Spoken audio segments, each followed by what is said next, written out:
Hello hello. आजकल जो ये जो गुड आफ्टरनून, जो बंटी नाम से है वो अपना रीनेम करिए। आप अपना enrolment number, sorry scholar number and then अपना नेम लिखिए। इस नाम से कोई आपकी क्लास में नहीं है तो मैं रिमूव कर रही हूँ, है ना। या तो आप मुझे रिप्लाई करो, are you hear me?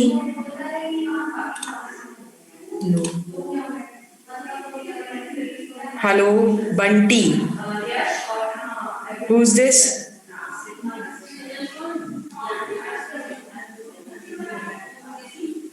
Please reply करिए, अदरवाइज मैं रिमूव करूं।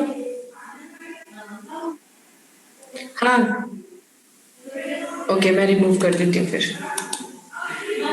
ठीक है, आप वो क्लास नहीं अटेंड कर सकते। ओके एंड शुभम धीमन, बेटा पहले आपका स्कॉलर नंबर लिखिए देन नेम लिखिए, है ना।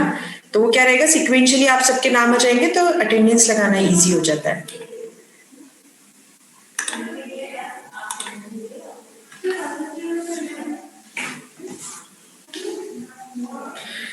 नेक्स्ट एक और कोई आया है अभी, तन्वी। तन्वी, तन्वी आप भी स्कॉलर नंबर लिखिए देन उसके बाद अपना नाम लिखिए, यस मैम। है ना।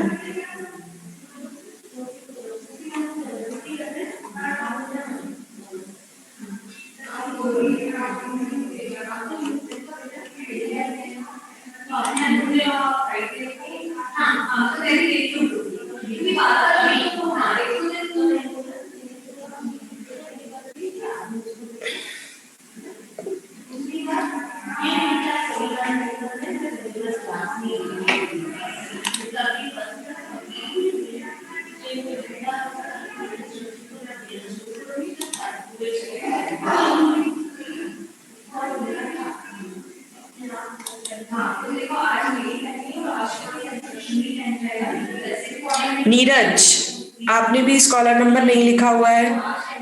एंड खुशबू, आप भी पहले स्कॉलर नंबर लिखिए then your name. Neeraj please rename करो। Good afternoon ma'am. Good afternoon.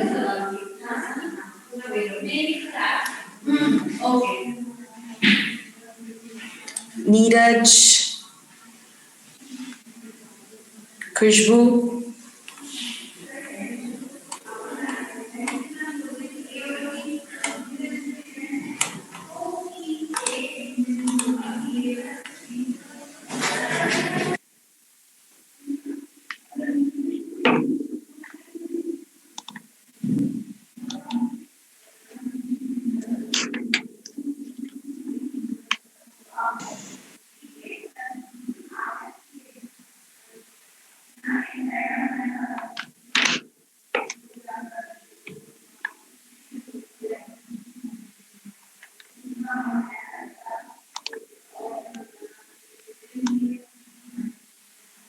Rahul Patidar, आप भी थोड़ा इसको रीनेम करिए, पहले scholar number then your name.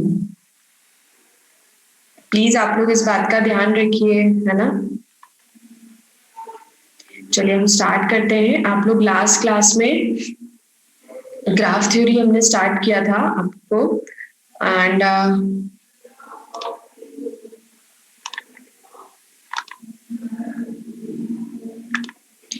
ठीक है, जिसमें आप कुछ डेफिनेशंस डिस्कस कर चुके हैं।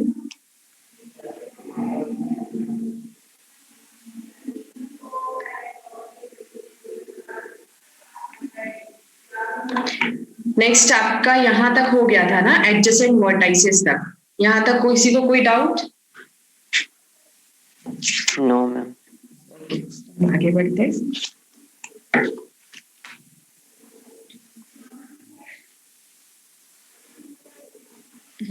अगर हम हर क्लास में ऐसा करेंगे तो प्रॉब्लम हो जाएगी। आप मुझे पूछ लीजिए, आपको कुछ पूछना हो तो हम वही चीज डिस्कस। हाँ बोलो। एडजेसेंट वर्टाइसेस, एडजेसेंट वर्ड का मीनिंग ये होता है, जैसे कि हम यहाँ पर देखें तो एडजेसेंट वर्टाइसेस जो है, जैसे V1 और V2 है, V1 और V4 है ना, जिनके बीच में एक कॉमन एज है ना। जिन वर्टाइस पेयर ऑफ वर्टाइसेस के बीच में एक कॉमन एज हो, वो कहलाता है आपका adjacent vertices. Two vertices are called adjacent if there is an edge joining them. ठीक है, ये इस बंटी को तुम लोग जानते हो या नहीं? खैर अभी तो आप लोग सब नए ही हैं, अभी मतलब आपकी क्लास में पहले भी आया तो ये क्लास का ही है, तो ऐसा कोई नाम तो है नहीं लिस्ट में।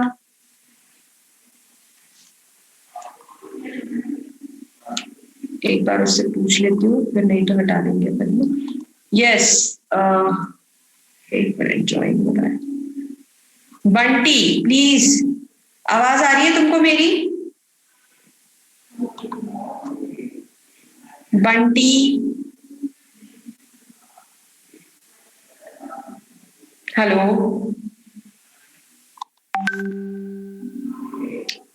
छोड़ो फिर।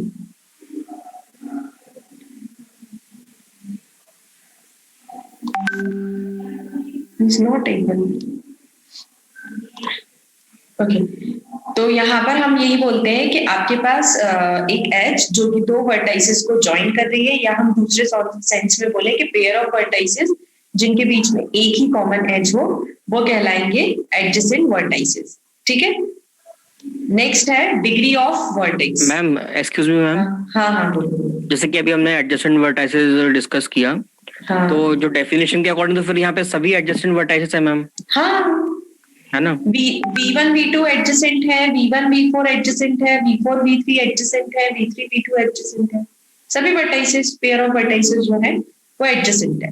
हाँ, अगर मैं यहाँ से सपोज यहाँ से ये एज हटा दूं, मैं यहाँ से ये वाली एज को मैंने हटा दिया, तो V4 V3 जो है वो एडजेसेंट नहीं कहलाएंगे फिर, है ना। फिर V4 V3 में नहीं आएगा। ठीक, okay ma'am, thank you. Okay, next है degree of vertex. Degree of vertex क्या होती है? डिग्री ऑफ वर्टेक्स पहले अपन समझ लेते हैं, फिर मैं आपको डेफिनेशन पढ़ती हूँ। डिग्री ऑफ वर्टेक्स, एक वर्टेक्स पर जितनी भी एजेस इंसिडेंट होती हैं वो कहलाती है डिग्री ऑफ वर्टेक्स। ठीक है, एक वर्टेक्स पर जितनी एजेस इंसिडेंट होती हैं वो उसकी डिग्री कहलाती है, जितनी नंबर ऑफ एजेस इंसिडेंट होगी। इसमें हमारे पास जो सेल्फ लूप होता है, सेल्फ लूप जो है वो ट्वाइस काउंट होता है। ठीक है, सेल्फ लूप जो है वो ट्वाइस काउंट होता है। जैसे मैं अगर ये वाले वर्टेक्स V1 वर्टेक्स की बात करूं, तो V1 वर्टेक्स पर एक एज E6 इंसिडेंट है, E1 इंसिडेंट है और E7 इंसिडेंट है तो तीन एजेस इंसिडेंट, पर इसकी डिग्री कितनी होगी? 4। क्यों? क्योंकि एक तो E1 की होगी, एक E1 एक E6 और E7 जो है वो ट्वाइस काउंट होगी, तो V1 की डिग्री हो गई 4। सेम V2 में हम आए तो V2 वर्टेक्स की डिग्री कितनी है? एक E1 एज इंसिडेंट है, एक E2 E3 E4, तो यहां पर भी इसकी डिग्री 4 हो गई। ये बात समझ में आई? Yes sir. ओके, अब हम यहाँ डेफिनेशन देखें। the degree of a vertex vi in a graph G is equal to the number of edges which are incident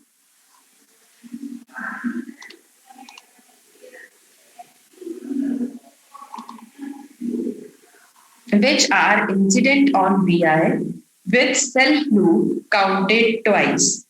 The degree of the vertex vi is denoted by this. ठीक है, यहां पर हमने बोला है the degree of vertex vi in a graph G is equal to the number of vertices which are incident on the vertex with self loop counted twice. ठीक है, वही चीज मैंने आपको यहां पर बताई. तो ये हो गया आपका डिग्री ऑफ वर्टेक्स. ये देखिए, जैसे V1 की डिग्री 4, V2 की डिग्री भी 4 लिखी हुई है ना. मैम एक डाउट था. हाँ मैम, जो बलून है ये क्या मतलब डिनोट कर रहा है यहाँ पे? It's a self loop. Self loop आपने ऊपर पढ़ा होगा ना. इसमें पढ़ा था. हाँ, ये सेल्फ, हाँ कोई बात नहीं, ये सेल्फ लूप है ना. अच्छा. सेल्फ लूप का मतलब ये होता है जिसके एंड वर्टाइसेस सेम होते हैं, है ना. मतलब स्टार्टिंग और एंडिंग वर्टेक्स जो होता है वो सेम होता है. That is called the self loop. Self loop, है ना. और सेल्फ लूप को डिग्री के सेंस में ट्वाइस काउंट करते हैं. ठीक है. राहुल पाटीदार, बार बार आपका वीडियो ऑन हो रहा है, ध्यान रखो.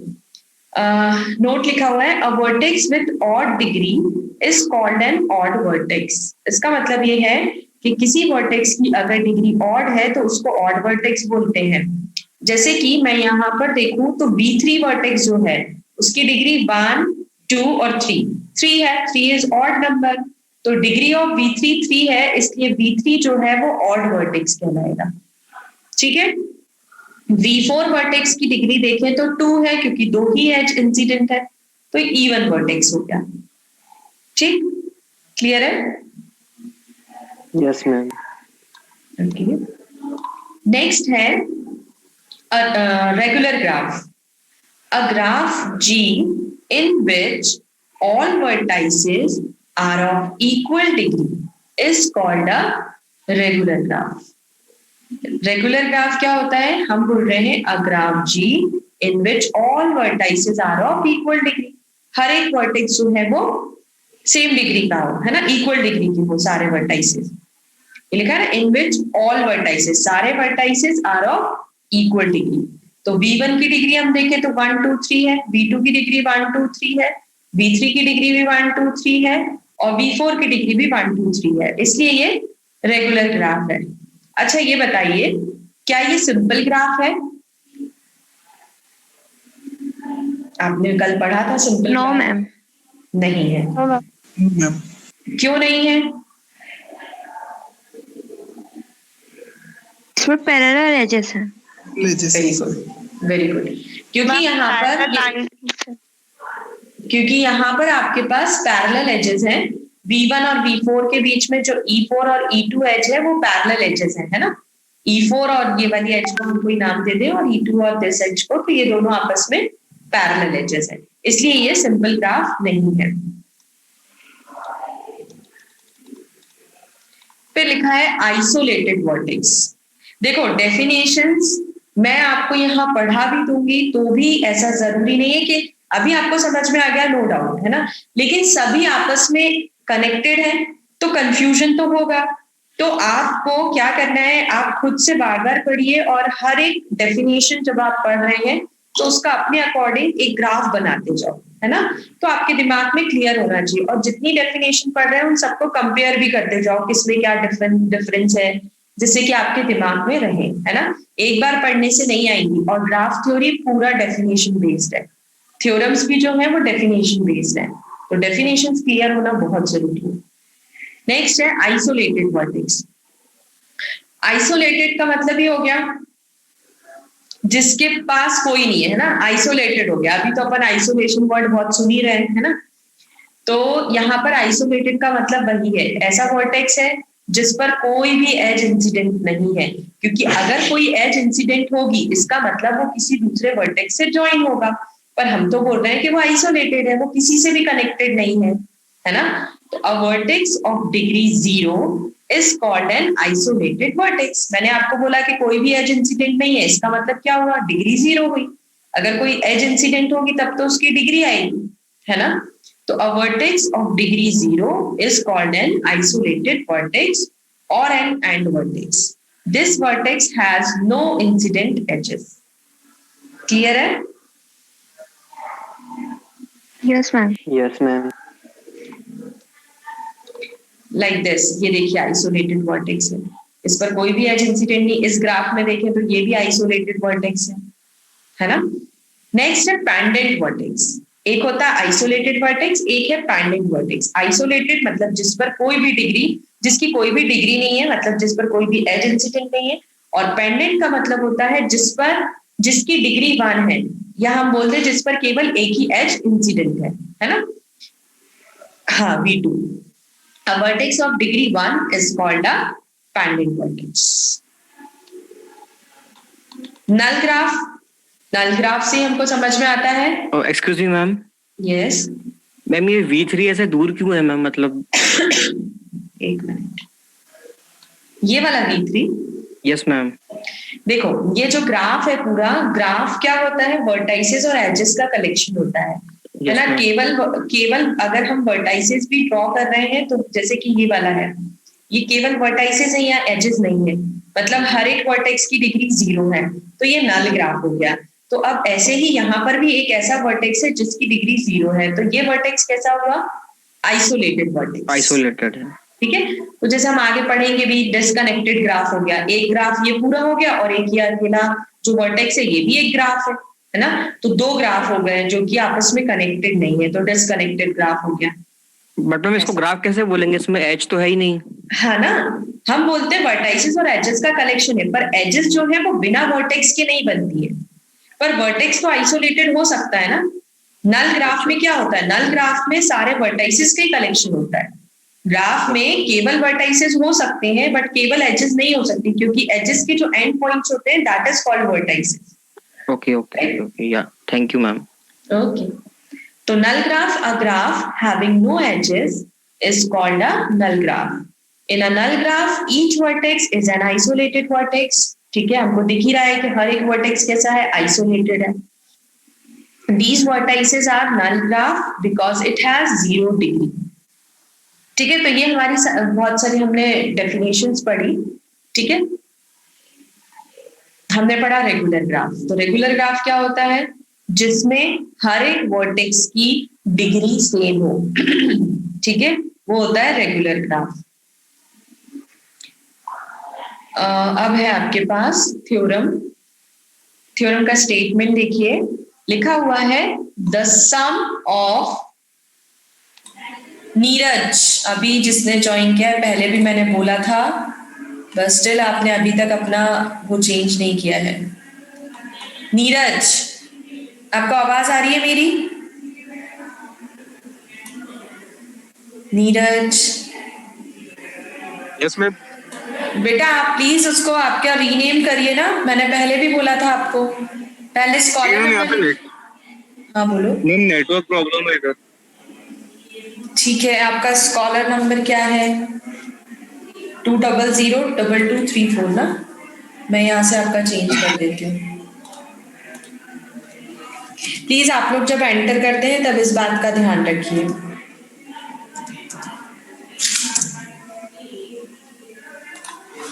ठीक है, हाँ, हम थ्योरम पढ़ रहे थे। The sum of the degree. अच्छा, ये जो नोट्स है ना, एकदम इनको ऐसा लेके नहीं चलना है, इसमें कई जगह, क्योंकि ये एक स्टूडेंट के हैं जो हमने पढ़ाया था, तो आपको है ना, मतलब पढ़ाया नहीं है लेकिन लिखने में कई बार स्टूडेंट्स गलत लिख लेते हैं, तो हो सकता है कहीं कोई स्पेलिंग मिस्टेक हो, इसीलिए मैंने आपको बुक की PDF भी दी है। तो जो भी डाउट्स हैं मेरे से आप पूछ सकते हो, मैम से आप पूछ सकते हो, और बाकी आप बुक में भी देख सकते हो। ग्राफ थ्योरी की एक बुक भी शेयर की है मैम ने, है ना। ठीक है, the sum of the degree of all vertices in a graph is equal to twice the number of edges. हम क्या बोल रहे हैं, the sum of the degree of all vertices, सारे वर्टाइसेस की डिग्री का sum in a graph is equal to, ये हमने सारे वर्टाइसेस कि डिग्री का सम इक्वल टू बोला है twice the number of edges, right.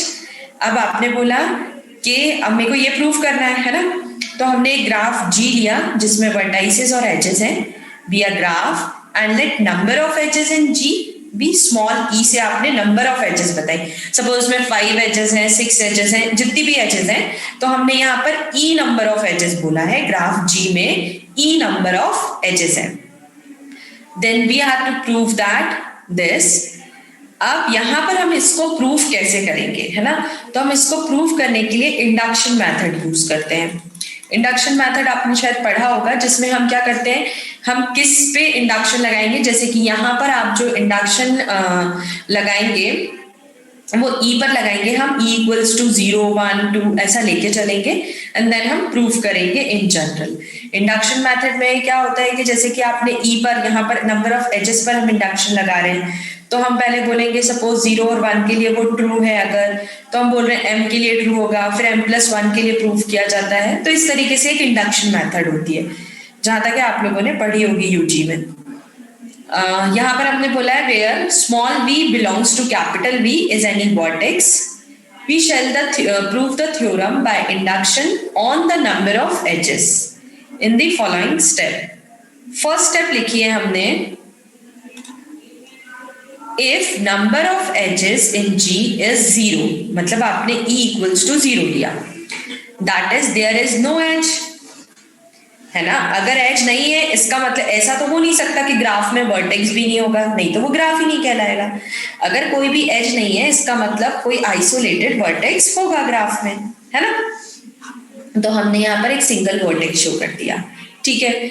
Also in this case degree of each vertex is 0, हर एक वर्टेक्स की डिग्री क्या हुई 0, तो यहाँ पर हर एक वर्टेक्स की डिग्री का जो सम है वो क्या होगा 0, क्योंकि आपने बोला है कि ग्राफ में कोई भी एज नहीं है। अब कोई भी एज नहीं है मतलब वहां पर आइसोलेटेड वर्टेक्स होंगे, और आइसोलेटेड वर्टेक्स होंगे मतलब हर एक वर्टेक्स की डिग्री जो है वो 0 है, मतलब उसका सम भी 0 होगा।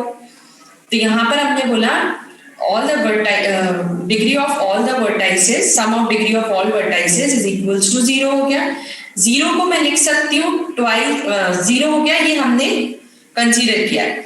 अब जो आपको प्रूफ करना है, जो ये थ्योरम थी, आपको ये प्रूफ करना है, तो इसको मैं लूं तो twice E, E equals to क्या है 0, तो आपने 2 into 0 के फॉर्म में लिख दिया, तो ये कितना आ गया 0। Hence the theorem is true in this case, that means theorem is true for E equals to 0 के लिए ये true है ना। हमने उसी फॉर्म में लिख के बता दिया ना। आप 0 को 2 into 0 and twice E के फॉर्म में लिख सकते हो, और हमें यही प्रूफ करना है कि summation of degree of all vertices equals to twice E। Clear है? इतना समझ में आया? Yes, ma'am. Yes, ma'am. Yes, ma'am. Okay अब नेक्स्ट स्टेप पे आते हैं। नेक्स्ट स्टेप हमने ली इफ E इक्वल्स टू 1।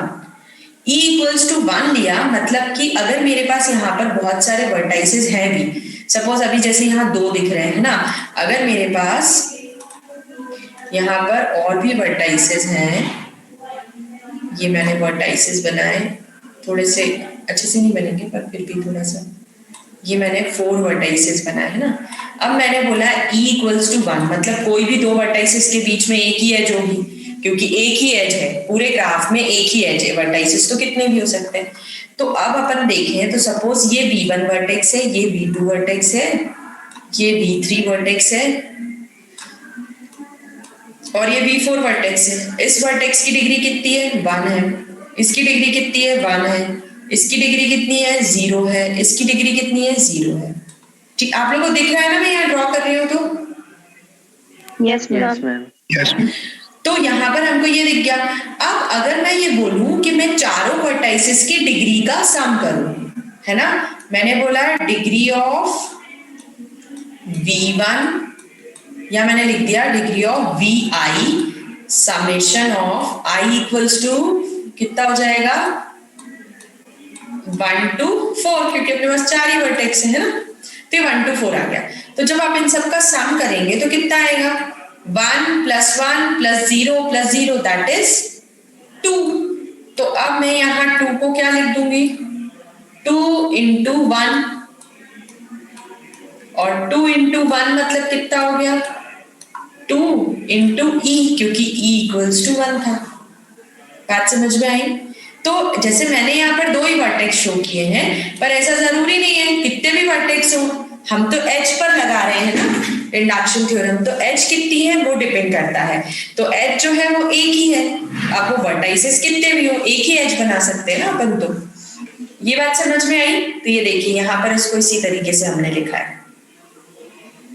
यहाँ पर सिर्फ 1 + 1 इसलिए लिखा क्योंकि हमने 2 ही वर्टेक्स लिए थे। अगर मैं 4 वर्टेक्स की बात कर रही हूँ तो ऑब्वियसली यहाँ पर कितना आ जाएगा आपके पास 1 + 1 + 0 + 0, है ना? बात समझ में आई? Yes, ma'am. ठीक है, अब अपन इसको आगे देखते हैं।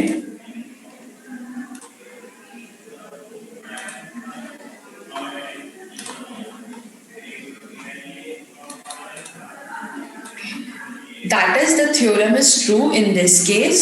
अब स्टेप थर्ड देखिए। स्टेप थर्ड जो है ना, आपको थोड़ा सा ऐसा लगेगा कि कितना बकवास है, पर ऐसा नहीं समझना है, क्योंकि कोई भी थ्योरम को प्रूव करने के लिए हमें ये सब चीजें करनी पड़ती है ना। तो थ्योरम्स को है ना हम हमारा अजम्पशन लेके चलते हैं। अभी तक भी आपने यूजी में भी पढ़ा होगा, थ्योरम्स में हम अज्यूम ज्यादा करते हैं मैथ्स में, है ना, थ्योरम्स को प्रूव करने के लिए। तो वही चीज हम यहाँ पर भी कर रहे हैं। तो थर्ड स्टेप में हमने क्या किया है, थर्ड स्टेप में now assume that the theorem is true for all graph having e minus 1 edges। मतलब समझ में आया? हम ये मान रहे हैं कि हमारी जो थ्योरम है वो उन सारे ग्राफ के लिए ट्रू है जिसमें e minus 1 एजेस है।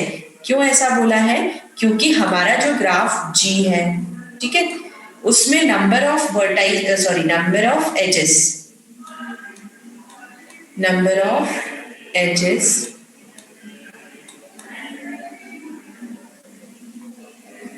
कितनी है? स्मॉल e है, ठीक है। अब अभी तक हमने जो प्रूफ किया है वो हमने स्मॉल e के लिए नहीं, e equals to 0 और 1 के लिए प्रूफ किया। तो जब हमने 0 और 1 के लिए प्रूफ किया तो वो ट्रू आया।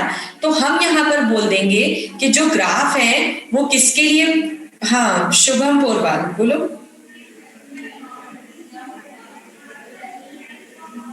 यस शुभम, आपने हैंड रेस किया है, कुछ बोलना है, कुछ पूछना है?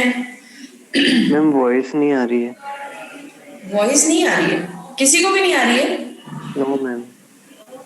आ रही है हमें तो आ रही है मैम वॉइस आ रही है। अच्छा शुभम, मैं फिर से बोलती हूँ, यहाँ पर हम अज्यूम कर रहे हैं कि हमारी जो थ्योरम है वो उन सभी ग्राफ के लिए ट्रू है जिनके पास e minus 1 एजेस है।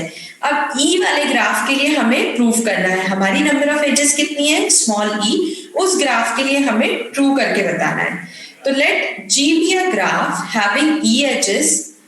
अब जो मेरा ग्राफ G है, सपोज हमने ये ग्राफ बना दिया 4 वर्टाइसेस का। ये 4 वर्टाइसेस के ग्राफ में जो है वो e नंबर ऑफ एजेस है, e मैंने ले लिया 4, है ना, ये आ गया अपने पास। अब हम बोल रहे हैं कि अगर हम यहाँ पर देखिए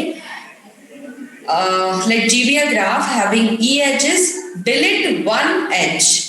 हमने एक एज को डिलीट कर दिया, से e डैश है ना, तो यहाँ पर हम एक एज को डिलीट कर देते हैं।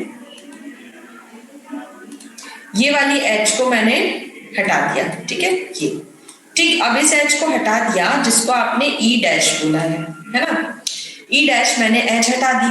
अब जब आपने e डैश एज को हटाया तो ये सपोज मेरे वर्टाइसेस थे a b c d, ठीक है।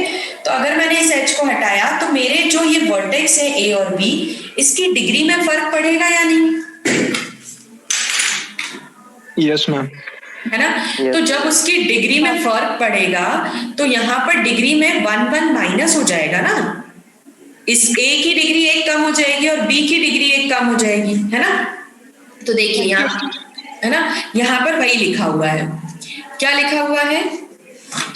एक सेकेंड में आपकी अटेंडेंस लगा दूं क्योंकि शायद टाइम होने वाला है।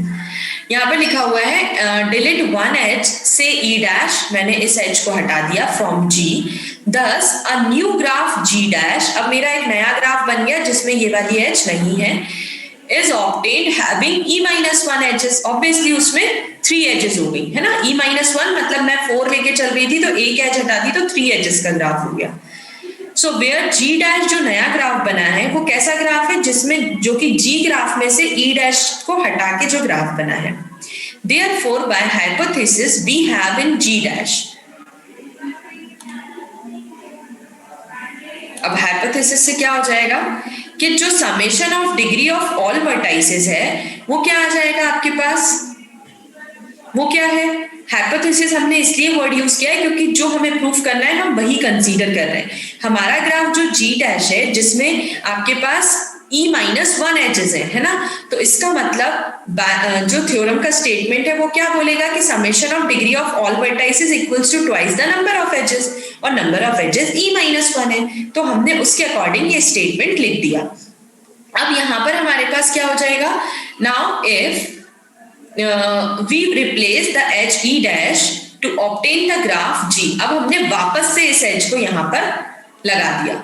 अब आपने क्या किया, वापस से इस एच को यहां पर लगा दिया। जब आप इस एच को वापस यहां ऐड कर देंगे तो ऐड करने से क्या हो जाएगा, ए और बी की एक एक डिग्री बढ़ जाएगी, मतलब पूरे ग्राफ की डिग्री में कितने का इंक्रीमेंट होगा, 2 का इंक्रीमेंट होगा। जब मैं सबकी डिग्री ऐड करूंगी तो 2 का इंक्रीमेंट होगा ना, इसकी एक डिग्री बढ़ेगी और इस वर्टेक्स की एक डिग्री बढ़ेगी, तो इसका मतलब इंक्रीमेंट कितना हुआ, 2 का, तो वही लिखा है the graph G, then the degree of each of vertex A and B will be increased by 1 since an H contributes 2 degree, है ना। तो उसका मतलब ये हुआ कि जो मेरे पास डेफिनेशन थी उसमें +2 कर दिया, +2 किया तो आपके पास क्या बचा, ट्वाइस E। अब इसको एक बार ध्यान से देखिए पूरी थ्योरम को, फिर आप बताइए आपको कुछ और पूछना है।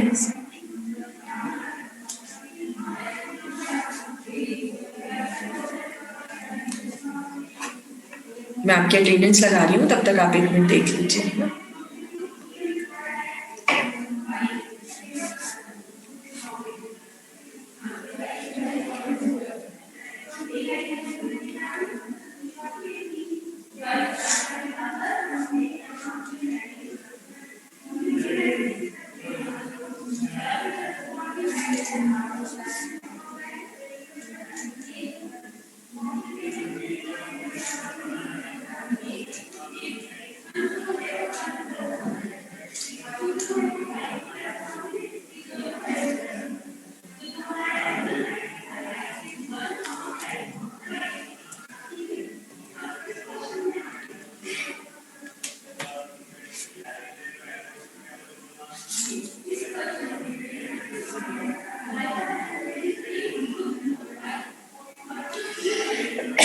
खुशबू आपकी फर्स्ट क्लास है आज? Yes ma'am. आपका नाम इसमें नहीं है क्योंकि आपका एक सेकेंड ना, 256, हाँ क्या बोल रहे हो, क्या नाम है? हाँ शुभम पोरवाल, हाँ तुम्हारा तो है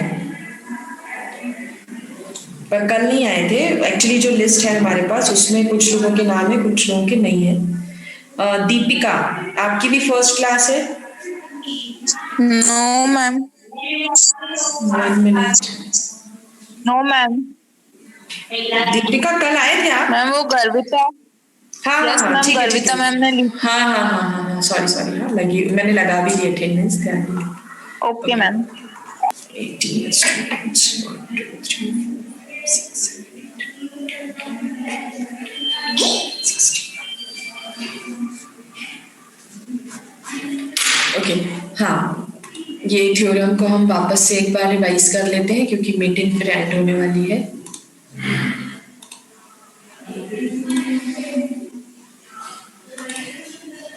समझ में आया? आपको थ्योरम को करके देखना पड़ेगा, है ना, अदरवाइज नहीं समझ में आएगी।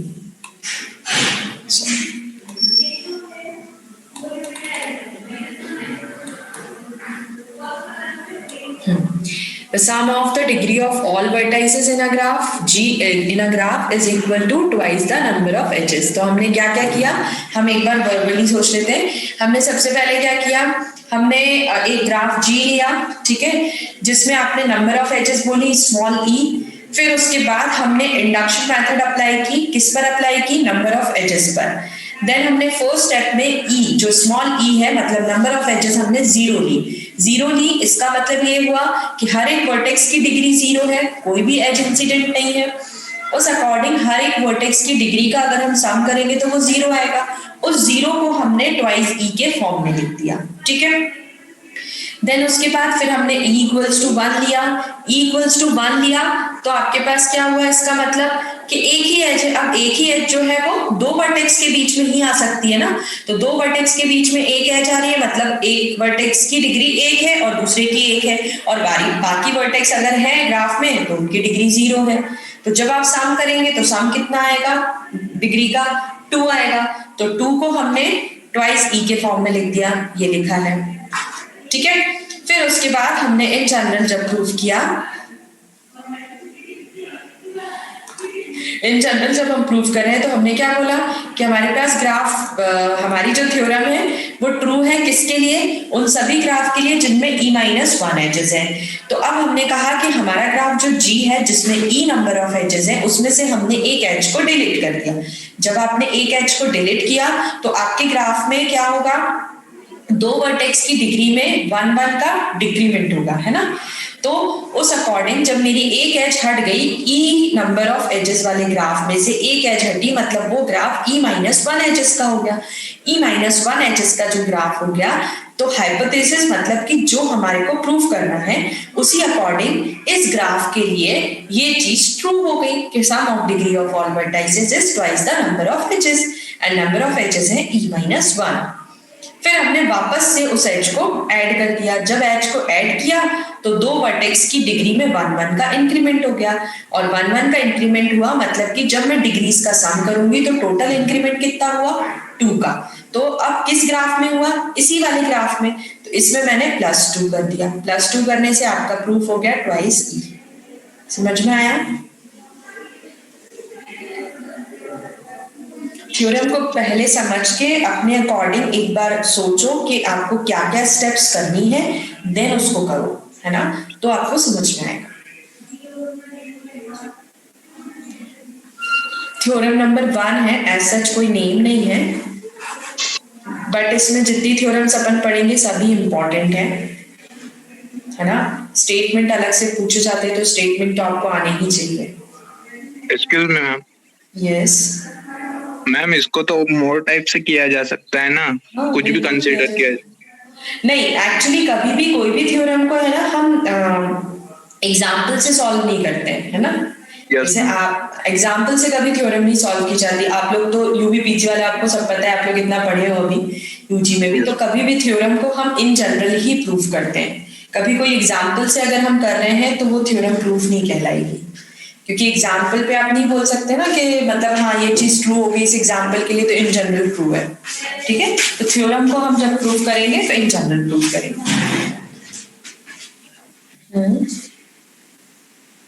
हाँ, आप e की जगह नोटेशन कोई भी ले सकते हो, पर हम जनरली नंबर ऑफ एजेस के लिए स्मॉल e यूज करते हैं, इसलिए हमने वो दे दिया, बाकी ऐसा कुछ नहीं है।